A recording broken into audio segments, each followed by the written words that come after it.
बिहार में विधानसभा का चुनाव हो या लोकसभा का चुनाव हो, मुद्दे कई होते हैं, कई एक्स फैक्टर्स होता है, लेकिन सबसे बड़ा फैक्टर होता है कास्ट। भारतीय समाज की जाति इसकी वास्तविकता है। तो सबसे पहले समझने का प्रयास करते हैं कि राहुल गांधी की रणनीति में कौन सा सामाजिक समूह पहले नंबर पर है। तो पहले नंबर पर है दलित। और कैसे है आप देखिए, कांग्रेस पार्टी का राष्ट्रीय अध्यक्ष कौन? मल्लिकार्जुन खड़गे। लोकसभा चुनाव के दौरान कांग्रेस पार्टी की रणनीति के केंद्र में समाज का कौन सा समूह? दलित राजनीति। मुद्दा क्या था? संविधान की रक्षा। मुद्दा क्या? भावनात्मक मुद्दा क्या था? बाबा साहब भीमराव अंबेडकर का संविधान। सवर्ण प्रदेश अध्यक्ष को हटाया और सवर्ण प्रदेश अध्यक्ष को हटाकर एक दलित प्रदेश अध्यक्ष की नियुक्ति। लेकिन राहुल गांधी के ये जो वोटर अधिकार यात्रा का जो 16 दिनी कार्यक्रम था, 1300 किलोमीटर की यात्रा पूरी हुई, उसमें जितना महत्व राजेश राम को मिला उतना किसी को भी नहीं मिला। न कन्हैया कुमार को मिला, न अखिलेश प्रसाद सिंह को मिला, न मदन मोहन झा को मिला, न शकील अहमद खान को मिला, न पप्पू यादव को मिला। किसी को नहीं मिला जितना महत्व राजेश राम को मिला। अब ऐसा दिख रहा है कि मुसलमानों के बीच बिखराव की स्थिति है। आरजेडी से निराश दिख रहे हैं मुसलमान। तो ये वोट बैंक कांग्रेस, और ये बातें कांग्रेस पार्टी को पिछले लोकसभा चुनाव के दौरान ही समझ में आ गया था कि मुसलमान आरजेडी के साथ जाने को तैयार नहीं है। मुसलमान कट रहे हैं। जो समाज रिप्रेजेंटेड है वो राहुल गांधी के साथ नहीं जाएगा। तो इसके बाद बचता कौन है? दलित हो गया, मुसलमान हो गया। एक समूह ऐसा है जो उसकी आबादी सबसे ज्यादा है और लेकिन सत्ता में सबसे कम रिप्रेजेंटेड है, और वो समूह है ईबीसी। नमस्कार, मैं हूं प्रदीप कुमार। आप देख रहे हैं पॉलिटिकल आइडिया के आज के इस विशेष अंक में आप सभी दर्शकों का बहुत बहुत स्वागत है। मित्रों, आज हम बात करेंगे एक बार फिर से बिहार विधानसभा चुनाव की, बिहार के राजनीति की, और बिहार विधानसभा चुनाव के संदर्भ में कांग्रेस पार्टी की रणनीति की। आपको पता है कि लगभग मात्र 2 महीने का समय शेष है जब बिहार में चुनाव तो निश्चित रूप से समाप्त हो चुका रहेगा। इसलिए मैं बता रहा हूं, चूंकि 22 नवंबर तक बिहार में नई सरकार बन जानी है, यदि कोई विघ्न बाधा न हुआ तो 22 नवंबर तक बिहार विधानसभा नई सरकार बन जानी है। तो इसका मतलब है कि 3-4 दिन पहले तो कम से कम परिणाम जरूर आ जाएगा, और चुनावी प्रक्रिया इसका मतलब है कि 15 नवंबर तक तो निश्चित रूप से पूरी हो जाएगी। ऐसी चर्चा है कि चुनाव आयोग 3 चरण में बिहार विधानसभा का चुनाव फिर कराएगा, वैसे ही जैसे 2020 का बिहार विधानसभा चुनाव हुआ था। तो इसका मतलब यह है कि अक्टूबर के पहले हफ्ते में, मतलब ठीक दशहरा के बाद, बिहार में चुनाव की घोषणा हो जाएगी, आचार संहिता लग जाएगा और साथ ही चुनाव प्रक्रिया शुरू हो जाएगी। इसका मतलब है कि मात्र 15 दिन बचे हैं हर राजनीतिक दल के पास अपनी अपनी रणनीतियों को तय कर लेने में, अंतिम फैसला लेने में कि उसका समीकरण क्या होगा, उसका गठबंधन का स्वरूप क्या होगा, किस गठबंधन में कौन सी पार्टी कितनी सीटों पर लड़ेगी, कौन सी सीट किस दल के खाते में जाएगा। इन सब चीजों पर तो बातचीत हो ही रही है, चल ही रही है। दोनों गठबंधन, जो प्रमुख गठबंधन है एनडीए और महागठबंधन, दोनों के अंदर गठबंधन के गांठ को खोलने का लगातार जो वरिष्ठ नेता हैं वो लगातार प्रयास कर रहे हैं। हाँ, ये बात सच है कि दोनों गठबंधन में असंतोष है, लेकिन उस असंतोष का निराकरण भी, कहावत है, होइए वही जो राम रचि राखा। मतलब जो होना है वो तो होकर रहेगा। और एक बात तो तय है कि राजनीति संभावनाओं का खेल होता है। एक और बात है कि कहावत है, रामधारी सिंह दिनकर नहीं कहा है कि क्षमा सोबती उस भुजंग को जिसके हाथ गरल हो। मतलब दुनिया, अगर हम थोड़ा सा शब्दों का हेर फेर करें अगर, तो कहने का मतलब इसका यही है कि दुनिया उसी की पूजा करती है जिसके पास ताकत होती है। नहीं, वैसे शाब्दिक अर्थ तो यही होता है, उसका दूसरा होता है कि नहीं, जिस मैंने माफ वही कर सकता है जो ताकतवर होता है। लेकिन मैं यहाँ थोड़ा सा उसके अर्थों में परिवर्तन करके समानार्थ ढूंढने का प्रयास जब मैं करता हूं तो ये निकल कर आता है कि जब तक आपके पास अपनी शक्ति नहीं है तब तक आपके सहयोगी भी आपको पूछेंगे नहीं। तो बात ये उठ रही है कि महागठबंधन में कांग्रेस की ताकत क्या है, कांग्रेस की रणनीति क्या है इस चुनाव में। तो अगर हम कांग्रेस की रणनीति और कांग्रेस के जो एक प्रकार से जो स्ट्रैटेजी लोगों ने बनाया हुआ है उसके आधार पर कांग्रेस पार्टी को समझने के लिए हमें थोड़ा सा लोकसभा चुनाव के मतलब जो एक स्टार्टिंग पॉइंट होता है ना, हमें बनाना पड़ेगा लोकसभा का चुनाव 2024 का। 2024 के लोकसभा चुनाव से लेकर अब तक यदि हम केवल राहुल गांधी के बयानों, राहुल गांधी के क्रियाकलापों, कांग्रेस पार्टी के में आए हुए परिवर्तनों को अगर दृष्टि में रखें तो बहुत सारी चीजें स्पष्ट होती है। और वही बिहार विधानसभा चुनाव में कांग्रेस पार्टी की रणनीति भी है। कांग्रेस पार्टी की रणनीति में बिहार विधानसभा चुनाव में, चूंकि आपको पता है बिहार में विधानसभा का चुनाव हो या लोकसभा का चुनाव हो, मुद्दे कई होते हैं, कई एक्स फैक्टर्स होता है, लेकिन सबसे बड़ा फैक्टर होता है कास्ट। और ये कोई नई बात नहीं है, ये बातें लगभग आप कह सकते हैं कि देश की आजादी से पहले से चला आ रहा है। भारतीय समाज की जाति इसकी वास्तविकता है। ठीक है, तो चलिए शुरुआत यहीं से करते हैं। तो सबसे पहले समझने का प्रयास करते हैं कि राहुल गांधी की रणनीति में कौन सा सामाजिक समूह पहले नंबर पर है। तो पहले नंबर पर है दलित। मैं क्यों कह रहा हूं इसको समझिए। सबसे पहले दलित क्यों पहले नंबर पर है कांग्रेस की रणनीति में और कैसे है आप देखिए। कांग्रेस पार्टी का राष्ट्रीय अध्यक्ष कौन? मल्लिकार्जुन खड़गे। लोकसभा चुनाव के दौरान कांग्रेस पार्टी की रणनीति के केंद्र में समाज का कौन सा समूह? दलित राजनीति। मुद्दा क्या था? संविधान की रक्षा। मुद्दा के भावनात्मक मुद्दा क्या था? बाबा साहब भीमराव अंबेडकर का संविधान। फिर बिहार विधानसभा चुनाव के संदर्भ में उसी को कैरी फॉरवर्ड कीजिए तो आपको दिखेगा स्पष्ट कि जब बिहार में 2025 में चुनाव की पहली तैयारी कांग्रेस पार्टी ने शुरुआत किया तो सबसे पहला काम क्या किया? बिहार में एक सवर्ण प्रदेश अध्यक्ष को हटाया और सवर्ण प्रदेश अध्यक्ष को हटाकर एक दलित प्रदेश अध्यक्ष की नियुक्ति। यहीं से कांग्रेस पार्टी ने अपनी रणनीति को धार देना शुरू किया है बिहार विधानसभा चुनाव के संदर्भ में। आपको ये चीजें स्पष्ट दृष्टिगोचर होगा। और मार्च 10 तारीख से जिस दिन राजेश राम की नियुक्ति हुई उस दिन से लगातार आप देखिए राहुल गांधी के जितने भी कार्यक्रम बिहार में हुए हैं उसमें चेहरा किसको बनाया जा रहा है? चेहरा बनाया जा रहा है राजेश राम को। सबसे बड़ा चेहरा कांग्रेस का उभर कर अगर कोई व्यक्ति आया है तो वो है राजेश राम। शकील अहमद खान कांग्रेस पार्टी के विधायक दल के नेता है, लेकिन राहुल गांधी के ये जो वोटर अधिकार यात्रा का जो 16 दिनी कार्यक्रम था, 1300 किलोमीटर की यात्रा पूरी हुई, उसमें जितना महत्व राजेश राम को मिला उतना किसी को भी नहीं मिला। न कन्हैया कुमार को मिला, न अखिलेश प्रसाद सिंह को मिला, न मदन मोहन झा को मिला, न शकील अहमद खान को मिला, न पप्पू यादव को मिला। किसी को नहीं मिला जितना महत्व राजेश राम को मिला। ये तो आपको दिख रहा होगा, स्पष्ट है। दूसरा, क्यों है दलित? इस बात को भी समझिए। चूंकि कांग्रेस को लगता है कि ये वोट बैंक वो है जो अनरिप्रेजेंटेड है, जिसका मैक्सिमम पोर्शन अभी भी अनरिप्रेजेंटेड है वर्तमान बिहार की राजनीति में। क्यों? अब देखिए 47 से लेकर 1967 तक, मैं दर्शकों से आग्रह करूंगा कि पूरी बात सुनिएगा, पूरा वीडियो देखिएगा। तो बहुत सारी जानकारी मैंने इकट्ठा किया है और पहले से भी मेरे पास है, तो यह जानकारी आपको भी मिलेगी। तो 47 से लेकर 1967 तक एक दौर था, वो 20 वर्षों का, जब कांग्रेस पार्टी के साथ पूरा का पूरा दलित समाज हुआ करता था। फिर 67 में आपको पता है देश भर में गैर कांग्रेसवाद का नारा राम मनोहर लोहिया ने दिया। राम मनोहर लोहिया से जुड़े दीनदयाल उपाध्याय जो उन दिनों जनसंघ के सबसे बड़े नेता हुआ करते थे, ठीक है, तो एक कांग्रेस विरोधी मोर्चा बना गैर कांग्रेसवाद के नाम पर। और हर जगह प्रायः हर राज्य में गैर सवर्ण इसके नेता बने, या तो पिछड़ा या दलित नेता बने।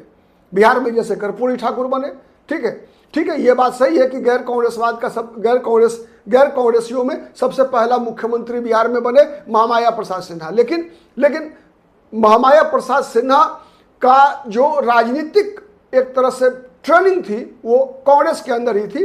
खैर, तो कर्पूरी ठाकुर सबसे बड़े चेहरा थे और बिहार में माना यह गया कि गैर सवर्ण माने गैर सवर्ण, गैर मुस्लिम और गैर दलित, ठीक है, ये लगभग जो समाजवादी थे, जनसंघ के लोग थे, उनके साथ रहा। दलितों में पहली बार विभाजन हुआ 1969 में होना शुरू हुआ। 69 में दलितों के कुछ राज्य स्तर पर बड़े नेता निकल कर आए समाजवादी खेमा से। उसमें सबसे बड़ा चेहरा थे रामविलास पासवान। तो धीरे धीरे रामविलास पासवान के साथ वो समाज जुड़ा। केंद्रीय राजनीति में सबसे बड़ा चेहरा थे बाबू जगजीवन राम, और राज्य की माने नया नेतृत्व में रामविलास पासवान उभर रहे थे। लेकिन आप देखेंगे कि 74 के बाद से जगजीवन राम भी फिर इंदिरा गांधी से नाराजगी होने लगी, भटकाव होने लगा। आपातकाल के बाद जो चुनाव हुआ 1977 का, उसमें दलितों ने भी समाज के अन्य वर्गों की तरह कांग्रेस के खिलाफ मतदान किया, कांग्रेस से टूटन हुआ। लेकिन ये इस बार जो टूटे तो एक वर्ग ऐसा था जो रामविलास पासवान के साथ बिहार में रहा, और शेष वर्ग रामविलास पासवान के समर्थक छोड़कर और सब लौट गया कांग्रेस के पास 1980 में। क्यों लौटा, उसके कारण समझिए। बेलछी में हत्याकांड हुई थी, एक बेलछी में दलितों की हत्या हुई, और बेलछी में जब दलितों की हत्या हुई तो जिस सामाजिक समूह ने बेलछी में हत्या किया, उनका समर्थन प्राय समाजवादी पार्टी दलों के साथ रहा करता था। त्रिवेणी सेना के लोग थे। त्रिवेणी सेना बिहार में बनी थी सवर्ण राजनीति के खिलाफ, कोयरी, कुर्मी और यादव जाति का। तो ये जातियां प्रायः माने आजादी के बाद से ही लगातार जो है कांग्रेस के विरोध में रही, ठीक है। तो उनके खिलाफ दलित थे। तो इंदिरा गांधी का जब दौरा हुआ बेलछी का, उसके बाद से दलित लौट गए कांग्रेस के पास। दलित जो लौटे तो फिर वो वापस कांग्रेस से किनारे हुए। 1989 में ही जब बीपी सिंह की लहर चली तो समाज के अन्य वर्ग के साथ दलित भी चले गए। लेकिन मंडल आयोग के लागू होने के बाद, रामविलास पासवान का बड़ा कद बनने के बाद दलित कांग्रेस से कट गया। तब तक बाबू जगजीवन राम भी नहीं रहे, ठीक है। तो दलित जो कटा वो कटा ही हुआ रह गया। वर्तमान स्थिति यह है कि दलितों में भी नीतीश कुमार की सोशल इंजीनियरिंग जो हुई, उसके बाद से दलित में बड़ा विभाजन हो गया। रामविलास पासवान के साथ केवल पासवान बच गए। जीतन राम मांझी जब मुख्यमंत्री बने हैं तो मुसहर समाज, भुइयां समाज का एक वर्ग जो मगध और शाहाबाद का इलाका है, मध्य बिहार का इलाका है, यहां या कह सकते हैं आपकी वर्तमान का दक्षिण बिहार जो है, उस इलाके का भुइयां मुसहर समाज के लोग जीतन राम मांझी को नेता मानते हैं, लेकिन उत्तर बिहार के लोग नहीं मानते। तो दलितों की संख्या भी बिहार में लगभग 19% है। तो इन 19% में 5% आप पासवान जाति को माइनस कर दिए, 14% आबादी अनरिप्रेजेंटेड है, जिसका कि कोई बड़ा नेता नहीं है। तो ये दलित मतदाता राहुल गांधी के निशाने पर है। और चूंकि भारतीय जनता पार्टी पर सामंतवाद का, मनुवाद का, ब्राह्मणवाद का लगातार आरोप लगा लोकसभा चुनाव के दौरान भी, और ये आरोप लगातार कांग्रेस पार्टी लगा रही है, तो दलितों को तोड़ने की एक तरह से कह सकते हैं कि प्रयास राहुल गांधी का कुछ हद तक सफल हुआ है, ठीक है। तो दलित पहले नंबर पर है। दूसरा है मुसलमान। बिहार का मुसलमान कहीं ना कहीं इधर दिखेंगे आप, मैंने कई बार अन्य वीडियो में भी बताया है कि लगभग 5 वर्षों से कह सकते हैं 19 के लोकसभा चुनाव से ही मुसलमान बिहार का आरजेडी से भी कटता जा रहा है। चूंकि इसलिए मैं आरजेडी केवल बोल रहा हूं, इसलिए कि बिहार में 90 के बाद से जब से मुसलमान भी कांग्रेस से कटे, तब से लगातार वो मुसलमान समुदाय केवल और केवल आरजेडी के साथ रहा। अब ऐसा दिख रहा है कि मुसलमानों के बीच बिखराव की स्थिति है, आरजेडी से निराश दिख रहे हैं मुसलमान। तो ये वोट बैंक कांग्रेस, और ये बातें कांग्रेस पार्टी को पिछले लोकसभा चुनाव के दौरान ही समझ में आ गया था कि मुसलमान आरजेडी के साथ जाने को तैयार नहीं है, मुसलमान कट रहे हैं। इसीलिए आप देखिए राहुल गांधी की एक तरह से माने जो दूरदर्शिता की बात मैं बता रहा हूं, राहुल गांधी ने को इस बात की भनक, कांग्रेस पार्टी के नेतृत्व को इस बात की भनक कि मुसलमान अब आरजेडी को फर्स्ट चॉइस नहीं मान रहे। इसीलिए कांग्रेस पार्टी ने लोकसभा चुनाव के दौरान ही 2024 में, उसी समय कांग्रेस पार्टी ने विधायक दल के नेता को बदल दिया था। अजीत शर्मा के बदले शकील अहमद खान को विधायक दल का नेता बना दिया था। मतलब एक मुसलमान की पहले ही नियुक्ति हो गई थी, इसलिए कि कांग्रेस पार्टी को यह पहले मालूम चल चुका था कि मुसलमान आरजेडी से कट रहे हैं, आरजेडी को छोड़ना चाहते हैं। हाँ, वहीं पर आरजेडी के साथ है जहां पर कि कोई दूसरा विकल्प नहीं है। जहां भी विकल्प मिल रहा है वो विकल्प ढूंढ रहे हैं। कारण क्या है मैंने पहले भी बताया है। उसके कारण आरजेडी की मजबूरी भी है और वास्तविकता भी है कि आरजेडी की तरफ से उम्मीदवार कम बनाए जाते हैं, मुसलमानों को यादवों की ज़्यादा होती है। और जातिगत जो सर्वेक्षण हुआ उसके जो आंकड़े निकल कर आए उसने भी मुसलमानों की आंख खोल दी कि किस प्रकार से उनकी आबादी 17%, लेकिन विधानसभा चुनाव में आरजेडी टिकट देती है 17। यादव जाति की आबादी 14%, लेकिन यादवों को टिकट मिलता है 50 से ज़्यादा। तो ये सब बातें मुसलमानों के बीच, और इन मुद्दों को सबसे तेजी से अगर किसी ने रखने का काम किया है मुसलमानों के बीच तो उसमें दो चेहरे हैं, एक AIMIM का असदुद्दीन ओवैसी और दूसरा जन सुराज के प्रशांत किशोर। अब तत्काल परिस्थिति है कि यदि अगर मुसलमानों को कोई प्लेटफॉर्म नहीं मिलता है, कांग्रेस जैसा प्लेटफॉर्म नहीं मिलता है, तब तो वो किसी के पास जा सकते हैं, या तो प्रशांत किशोर के पास जाएंगे या AIMIM के पास जाएंगे। तो ये खतरा है। इसीलिए राहुल गांधी और कांग्रेस पार्टी के लिए के फॉर्मूले में दूसरे नंबर पर दलित के साथ मुसलमान है। क्योंकि देखिए एक बात होता है ना कि जो ऑलरेडी सेटल्ड है वो कांग्रेस के पास नहीं आ सकता। जैसे कुर्मी जाति नीतीश को छोड़कर किसी के साथ नहीं जा सकती, स्वाभाविक है, ठीक है। चूंकि नीतीश मुख्यमंत्री पद के उम्मीदवार हैं, यादव समाज के लोग तेजस्वी को छोड़कर कहीं नहीं जा सकते, चूंकि तेजस्वी यादव मुख्यमंत्री पद के उम्मीदवार हैं। पासवान जाति के लोग चिराग पासवान को छोड़कर कभी भी कहीं नहीं जा सकते। क्यों नहीं जा सकते? चूंकि चिराग पासवान को ताकत देनी है, चिराग पासवान उन्हीं के नेता हैं, उन्हीं को रिप्रेजेंट करते हैं। मुसहर समाज के लोग दक्षिण बिहार के जीतन राम मांझी को कभी नहीं छोड़ेंगे, चूंकि उनकी पहचान जीतन राम मांझी से जुड़ चुकी है। सवर्ण वर्तमान में जिधर तेजस्वी यादव रहेंगे उसके खिलाफ रहेगा, यह तय है। इसीलिए वर्तमान में अगर कांग्रेस जब तक तेजस्वी यादव को नहीं छोड़ती है तब तक सवर्ण कांग्रेस के साथ जाएंगे नहीं। तो यह बात राहुल गांधी को पता है। तो जो समाज का समूह ऑलरेडी रिप्रेजेंटेड है, राहुल गांधी उसके पीछे दिमाग नहीं लगा रहे हैं। कांग्रेस पार्टी उसके पीछे नहीं भाग रही। भाग किसके पीछे रही है? जो अनरिप्रेजेंटेड है। कुर्मी आ नहीं सकता, यादव आ नहीं सकता, कुशवाहा समाज भी कांग्रेस के साथ नहीं आ सकता। चूंकि कारण है यादव, कुर्मी, कुशवाहा ये सबसे जबरदस्त कांग्रेस के विरोध में रहे हैं 47 से ही। तो जब लगातार कोई वर्ग 70-75 वर्षों तक किसी पार्टी के खिलाफ होता है तो उसका डीएनए ही एक तरह से चेंज हो जाता है। वो डीएनए मत समझ लीजिएगा जो राजनीति में इस्तेमाल होता है। मैं डीएनए मानसिक डीएनए की बात कर रहा हूं मैं, ठीक है। खैर जो पढ़े लिखे लोग हैं वो समझ जाएंगे, जो राजनीति से मतलब एक तरह से ग्रस्त लोग हैं वो शायद कम समझ पाएंगे इस बात को, या समझ कर भी जानबूझकर आरोप लगा देंगे। खैर तो वो एक जो होता है मेंटेलिटी होता है। इसीलिए मैंने कहा कि वो जो समाज रिप्रेजेंटेड है वो राहुल गांधी के साथ नहीं जाएगा।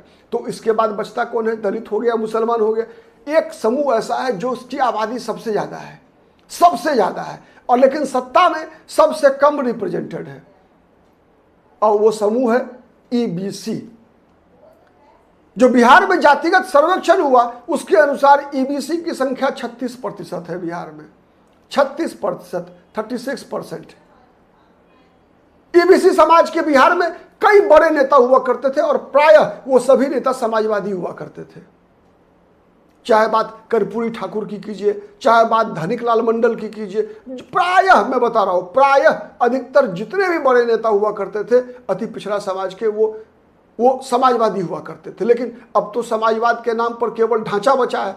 समाजवाद की आत्मा तो मर चुकी है। समाजवाद के मूल सिद्धांत से ही तथाकथित समाजवादी कहीं कोसों दूर जा चुके हैं।